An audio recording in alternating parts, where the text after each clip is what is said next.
बटेंगे तो कटेंगे नाही, आता बटेंगे तो फटेंगे, हा इशारा आपल्याला सगळ्यांना मिळालाय. दिल्लीतील लाल किल्ला परिसरात 10 नोव्हेंबरला बॉम्बस्फोट घडवून आणला. तपासात पहिल्यांदा कारमधील डीएनए नमुन्यांवरून डॉक्टर उमर उन नबी ची ओळख पटली. त्यानंतर फरीदाबादमध्ये छापे टाकून डॉक्टर मुजब्बिल गनाई आणि आता डॉक्टर आदिल राठेर यांना ताब्यात घेण्यात आले.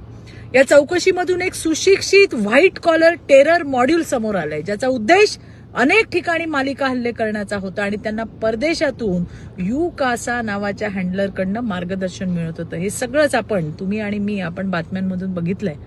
पण एक गोष्ट लक्षात येते का, या सर्व दहशतवादी कारवायांमध्ये भारताचे नागरिकत्व असलेल्या औरंग्याच्या औलादी होत्या. याचसाठी आपण सगळ्या भारतीयांनी एक व्हायला हवंय.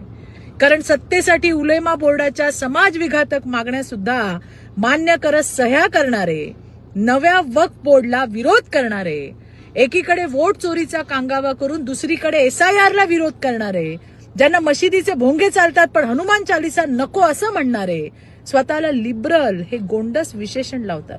भाषावाद प्रांतवाद करून हिंदूंमध्ये फूट पाडतात. पण दुसरीकडे मात्र मतांसाठी काही विशिष्ट समाजाला जवळ करतात. तिथे भाषा प्रांत सक्ती नाही. अशा लोकांपासून सावध रहा. लक्षात ठेवा, आता बटेंगे तो कटेंगे नाही, बटेंगे तो फटेंगे होईल. धन्यवाद. जय हिंद, जय महाराष्ट्र, जय भारत.